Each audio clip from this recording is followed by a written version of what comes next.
A very warm welcome to all the aspirant of library and information science. सभी विद्यार्थियों का स्वागत है जो भी लाइब्रेरी साइंस से BLIS, CLIS या MLS कर रहे हैं, कर चुके हैं, या आप में से कई सारे ऐसे स्टूडेंट हैं जो कॉम्पिटिटिव एग्ज़ाम की तैयारी कर रहे हैं। तो स्टूडेंट, आप सभी से रिक्वेस्ट है, अगर आप चैनल पर नए हैं तो चैनल को सब्सक्राइब कर लें, वीडियो को लाइक कर दें और अपने दोस्तों में भी शेयर कर दें ताकि उन तक भी लेक्चर का जो नोटिफिकेशन है वो पहुँच सके। तो आज का जो लेक्चर है इसमें हम कवर करने वाले हैं, देखिए, जो प्रोजेक्ट वर्क, डिसर्टेशन वर्क जो है इसको कैसे मतलब करना है, क्या क्वेरीज़ है। ऑलरेडी बहुत सारी वीडियो हमने शूट करके डाला हुआ है, बट क्योंकि आप लोग के फिर से कमेंट आ रहे हैं कि कैसे क्या करना है, तो देखिए, ये जो बुकलेट जो है इग्नू ने आपको प्रोवाइड किया है, या फिर किसी भी वर्क में आप जब डिसर्टेशन का या फिर साइनॉप्सिस जब आप प्रिपेयर करते हैं, कोई प्रोजेक्ट वर्क करते हैं, तो सबसे पहले होता है जो गाइड बुक मिला है आप उसको समझें। गाइड बुक को एक बार आपने समझ लिया तो फिर आपके लिए बहुत आसान हो जाएगा साइनॉप्सिस लिखना, या फिर प्रोजेक्ट वर्क को कैसे आपको कार्य को करना है, क्या क्या स्टेप रहेगा, कैसे चीज़ों को आपको आगे बढ़ाना है। तो उसको फिर से हमने सोचा कि एक बार डिटेल में फिर से करें और इसको इसमें पार्ट्स करके आएंगे वीडियोस। इसको 2-3 पार्ट्स में कंप्लीट कराएंगे ताकि आपको पूरा डिटेल आपको समझ में आए। तो मास्टर डिग्री प्रोग्राम अगर आप कर रहे हैं इन library and information science, that is MLIS, अगर आप कर रहे हैं तो आपको project work, dissertation work, handbook ये आपको करना पड़ता है। पेपर कोड है MLIP 002। तो ये पूरा इससे रिलेटेड है, पेपर से रिलेटेड। और उसके बाद यहाँ पे देखते हैं जो डिटेल वाइज जो सारी जो इन्फॉर्मेशन यहाँ पे प्रोवाइड की गई है उससे रिगार्डिंग आपको कैसे मतलब चीज़ों को फॉलो करना है, क्या क्या चीज़ें रहेंगी। तो सबसे पहले कंटेंट में आपको चीज़ें यहाँ पे बताई जाएंगी। पहले इंट्रोडक्शन में देखेंगे कि इंट्रोडक्शन में क्या चीज़ें हैं इस प्रोजेक्ट से रिलेटेड। फिर जनरल जो गाइडलाइन होती है, प्रोजेक्ट करने से पहले आपको कुछ जनरल गाइडलाइंस देखनी पड़ती है, तो वो यहाँ पे है, जिसमें ऑब्जेक्टिव हो गया, टाइप्स ऑफ प्रोजेक्ट हो गया, डिसर्टेशन वर्क के भी प्रकार यहाँ पे दिखाए जाएंगे। फिर प्रपोजल फॉर्मुलेशन एंड सबमिशन। तो आपने एक बार प्रपोज़ल सबमिट करना है इग्नू को, आपको एक बार आपने साइनॉप्सिस लिख लिया तो आपको इग्नू को मेल करना पड़ेगा इग्नू में। फिर वहाँ से आपका एक बार वेरीफाई हो गया तो फिर आपको वहाँ पे कार्य करना पड़ेगा, बट ये इतना आसान नहीं होता है, वो प्रोसेस वाइज प्रोसेस चीज़ें चल रही होती हैं। तो इसमें क्या होता है, प्रपोजल फॉर्मेशन, फिर जो क्वालिफ़िकेशन है, जो सुपरवाइज़र या गाइड जो आप अपॉइंट करेंगे उनका क्वालिफ़िकेशन आपको देखना पड़ेगा। फिर प्रोजेक्ट का जो प्रपोज़ल है जो सबमिट करेंगे एंड अप्रूव होगा, कम्युनिकेशन ऑफ प्रपोज़ल, फिर यहाँ पे रीसमेशन ऑफ प्रोजेक्ट प्रपोज़ल। एक बार आपका मतलब प्रपोज़ल क्वालिफाई हो गया, फिर आपको यहाँ पे जो प्रोजेक्ट पे ऊपर कार्य करना है और फिर उसको कैसे सबमिट करना है। फिर प्रोजेक्ट रिपोर्ट, डिसर्टेशन वर्क का स्ट्रक्चर पहले देखेंगे, फिजिकल फॉर्मेट क्या होगा, submission of project report, dissertation, evaluation of project report, dissertation, फिर resubmission of project report, dissertation, exemption from project report, dissertation work, date of submission फिर यहाँ पे होगा। फिर उसके बाद लिस्ट ऑफ जो यहाँ पे प्रोबेबल एरिया है प्रोजेक्ट का वो सब यहाँ पे दिया गया है। फिर पॉइंट टू बी रिमेंबर, और फिर यहाँ पे अपेंडिक्स कुछ दिए हुए हैं, जिसमें अपेंडिक्स 1 जो है वो आपको बताएगा list of area for project dissertation work, आपने कौन से मतलब कौन से टॉपिक पे आपने प्रोजेक्ट किया है। अपेंडिक्स 2 बताएगा pro forma of approval of project proposal, जो आपने अप्रूव कराया है। अपेंडिक्स 3 जो है कंसेंट लेटर, गाइड के से मतलब आपको बताएगा कि हाँ इसमें जो गाइड है अपने हमारे जो हमने गाइड लिया था उनका अप्रूवल है, उन्होंने साइन किया हुआ है। फिर फर्स्ट है introduction. Master degree in library and information science, that is MLIS programme comprise 6 core course होते हैं एंड 2 इलेक्टिव कोर्स। 6 आपके कोर कोर्स होते हैं एंड 2 जो होता है इलेक्टिव कोर्स होता है। In addition to theoretical, practical and seminar component of this course include elective. ये इलेक्टिव में फॉल करता है। A student of MLIS programme has to submit a project, उनको एक प्रोजेक्ट सबमिट करना पड़ता है जिसका पेपर कोड है MLIP 002। तो एक तरह से आपको इंट्रोडक्शन भी मिल रहा है मास्टर ऑफ लाइब्रेरी से रिलेटेड। अगर कोई इंटरेस्टेड हो तो जैसे कि अगर कोई स्टूडेंट देख रहा हो ये लेक्चर, तो उनको एक तरह से ओवरव्यू मिलेगा MLIS के regarding, which is considered as the 4 credit full course, जिसमें 100 नंबर का होता है per course. The purpose of project का पर्पस क्या होता है डिसर्टेशन का, is to provide an opportunity to the student to apply the knowledge they have acquired.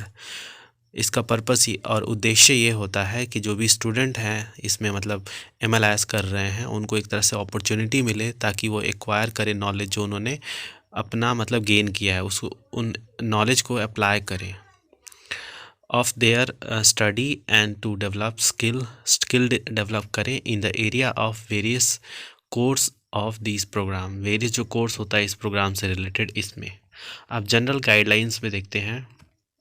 पहले ऑब्जेक्टिव है, the general objective of the dissertation project work हो गया MLIP 002 are to help the learner to develop research skill. Learner को help करता है, जैसे अगर आप लोग MLIS के स्टूडेंट हैं तो आपको हेल्प करता है कि आपके अंदर एक जो रिसर्च स्किल है वो अंदर मतलब आपके अंदर डेवलप हो पाए। And solve research problem through scientific method के द्वारा जो रिसर्च प्रॉब्लम है उसको सॉल्व करना, इन्वेस्टिगेट करना, फिर डेवलप करना राइटिंग का जो प्रेजेंटेशन है, कम्युनिकेशन एंड एनालिसिस जो स्किल है, इन सबको डेवलप करना। फिर डेवलप करना ability to apply multi disciplinary जो कॉन्सेप्ट होता है, टूल एंड टेक्निक जो यूज़ होता है किसी भी प्रोजेक्ट को करने में, और ओवरऑल आप मतलब चीज़ें जब कर रहे हैं तो डिफरेंट जो चीज़ें हैं वो अप्लाई करनी पड़ती है।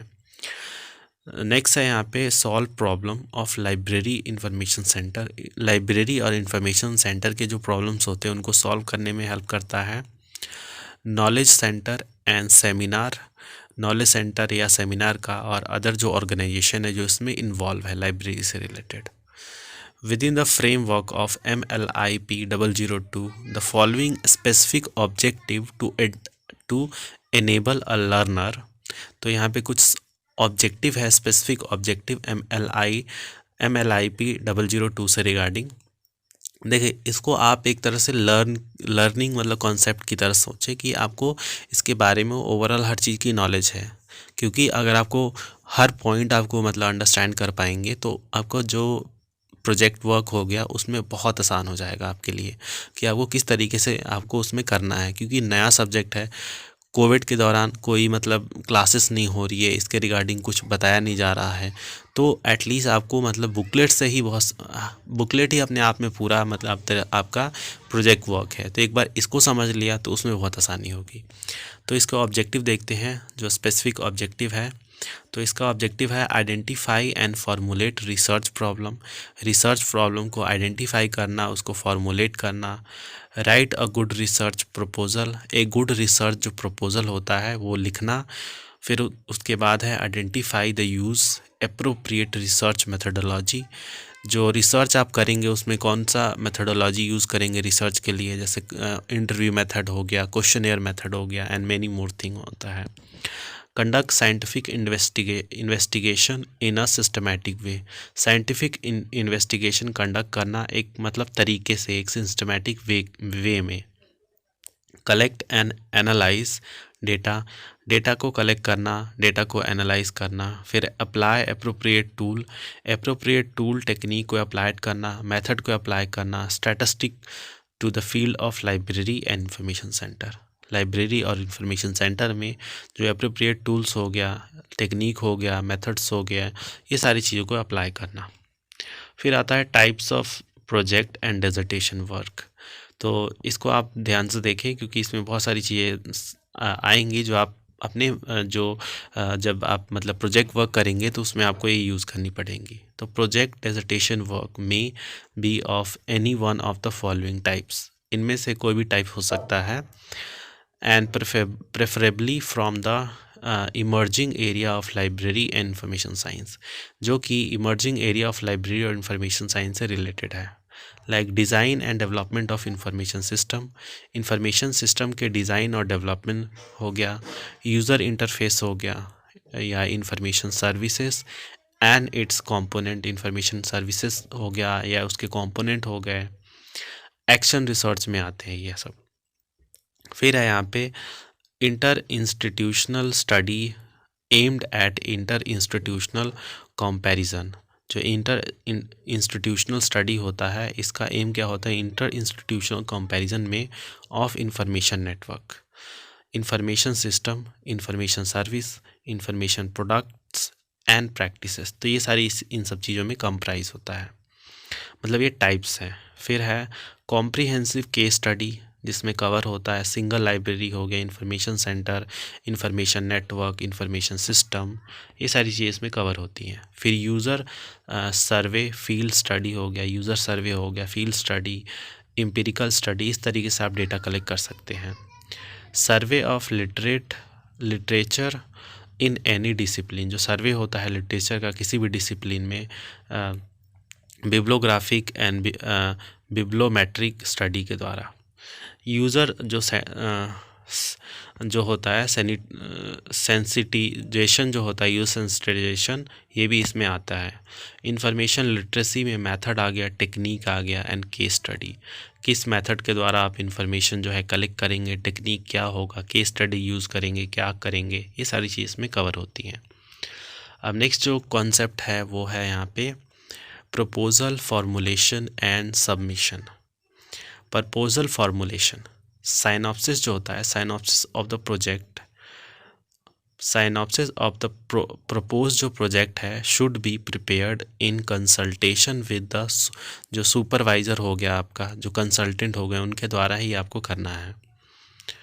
फिर आता है the synopsis should clearly state the objective, जो आप साइनॉप्सिस लिखेंगे वो मतलब क्लियरली बताए, जो आप मतलब लिख रहे हैं उसमें कि आप क्या लिखेंगे, उसकी उद्देश्य बताना चाहिए, मेथडोलॉजी बताना चाहिए उसमें, एंड अदर जो डिटेल है जो प्रपोज किया गया है प्रोजेक्ट में।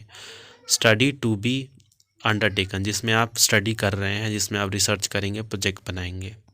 It should have full detail of the rational sampling, इसमें फुल डिटेल होना चाहिए। रैशनल सैम्पलिंग हो गया, जो इंस्ट्रक्शन हो गया, इंस्ट्रूमेंट हो गया टू बी यूज़, क्या क्या इंस्ट्रूमेंट यूज़ कर रहे हैं, लिमिटेशन क्या है इफ़ अगर कोई है उसमें, and future direction for the further research, मतलब जो आगे वाले जो रिसर्चर आएंगे उनको क्या आप डायरेक्शन देना चाहेंगे, ये सभी आपको बताना पड़ेगा।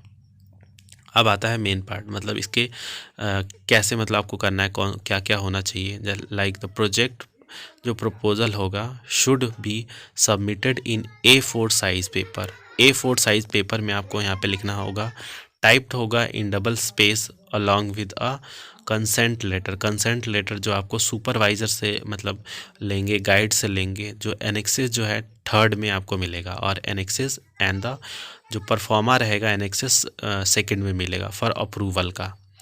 तो इसको आपको ध्यान में रखना है कि जो प्रोजेक्ट है वो सबमिट करना है A4 साइज़ पेपर में, जो टाइप्ड होना चाहिए। और आजकल तो हैंड रिटन भी लोग सबमिट कर रहे हैं, बट आप अपने एक बार आपका जो भी सेंटर है, जो स्टडी सेंटर है, एक बार वहाँ पे कंसल्ट कर लेना कि वहाँ पे टाइप्ड में मांग रहे हैं या फिर आपको हैंड रिटन में मांग रहे हैं, तो इसको एक बार स्पेसिफाई करना। और फिर जो हमारा सुपरवाइज़र जो गाइड होंगे उनसे एक कंसर्न लेटर भरवाना है, जो एनेक्सिस 2nd है, 3rd है, और परफॉर्मा फिल करवाना है एनेक्सिस 2nd का अप्रूवल वाला। A learner can select a supervisor of his और हर ओन चॉइस, मतलब जो लर्नर है वो अपना सुपरवाइज़र खुद चूज़ कर सकता है। वो चाहे आपका टीचर कोई हो सकता है या फिर आपका मतलब आउटसाइड किसी लाइब्रेरी से भी ले सकते हैं, बट उसकी कुछ क्वालिफ़िकेशन होनी चाहिए, वो हम नीचे पढ़ेंगे। The eligibility of the person to become supervisor guide is given below, तो उनकी क्या क्या एलिजिबिलिटी होनी चाहिए, क्या क्या उनके अंदर क्वालिफ़िकेशन होना चाहिए, तो वो यहाँ पे अब हम देखेंगे। तो क्वालिफ़िकेशन ऑफ सुपरवाइज़र गाइड हो गया, the minimum qualification of the supervisor are to follow like PhD होना चाहिए लाइब्रेरी एंड इंफॉर्मेशन साइंस में first. Second, master in library science, library and information science with 2 year experience उनको होना चाहिए library और information centre में। And in a lecture guide और its equivalent. तो सबसे पहले इनको पीएचडी होना चाहिए, लाइब्रेरी मास्टर किया होना चाहिए लाइब्रेरी में, 2 साल का एक्सपीरियंस होना चाहिए। फिर बीई बीटेक होना चाहिए उनको कंप्यूटर साइंस में, एमसीए होना चाहिए और equivalent with minimum of 2 year experience in reputed library. किसी रिप्यूटेड लाइब्रेरी में 2 साल का एक्सपीरियंस होना चाहिए, library information centre and similar organisation. उसके बाद यहाँ पे है अ स्टूडेंट में चूज़ हिस और हर सुपरवाइज़र अकॉर्डिंग टू हिस और हर चॉइस। अपने खुद के चॉइस के हिसाब से आप चूज़ कर सकते हैं अपने सुपरवाइज़र को। The proposal should be accompanied by a biodata. जो प्रपोजल होगा उसमें बायोडेटा कवर होगा सुपरवाइज़र का। ड्यूली साइन उनके द्वारा किया होना चाहिए, मतलब उस पे उनका साइन होना चाहिए। The names of the external guide supervisor will be approved by the faculty of library and information science. उनका भी मतलब वेरिफिकेशन जो है वो वेरिफिकेशन इन द सेंस कि उनको भी अप्रूव होना चाहिए, जो लाइब्रेरी इंफॉर्मेशन साइंस जहाँ से आप कर रहे हैं उसी फैकल्टी के द्वारा। Before the study is undertaken. Study मतलब होने से पहले उनके बारे में उनको पता होना चाहिए, कौन है क्या है, सारी चीज़ें उनको पता होना चाहिए। A supervisor guide can supervise up to a maximum of 5 student. जो सुपरवाइज़र होंगे उनको 5 ही स्टूडेंट को गाइड करने का एक टाइम में मतलब ऐसा रहेगा। उसके बाद the supervisor guide will be paid a token, जो है उनको दिया जाएगा ₹100 का, ओनली फॉर ईच प्रोजेक्ट। एक प्रोजेक्ट का सिर्फ ₹100 उनको मिलेगा गाइड करने के लिए। ही शी कैन क्लेम प्रोजेक्ट जो ग्लैंस है फ्री यूजिंग अ परफॉर्मा जो अपेंडिक्स 5 है after submission of the project dissertation of the student. एक बार उन्होंने मतलब ये प्रोजेक्ट सबमिट कर दिया तो वो मतलब यहाँ पे क्लेम कर सकते हैं प्रोजेक्ट गाइड की जो फ़ीस है यूनिवर्सिटी से। बट आई डोंट नो कि यूनिवर्सिटी वाले देते हैं नहीं देते हैं, ये बात की बात है। अब project proposal submission and approval, तो यहाँ से हम नेक्स्ट वीडियो में कवर करेंगे। और यहाँ तक आई होप आप लोगों को समझ में आया होगा। इस पार्ट में इसलिए लेके आ रहे हैं क्योंकि आपको जो है वो डिटेल जो है मतलब लेंदी ना लगे और आप मतलब उस चीज़ को अच्छे से समझ पाओ। तो फिर इस टॉपिक के साथ मिलते हैं आप सभी से, तब तक के लिए धन्यवाद।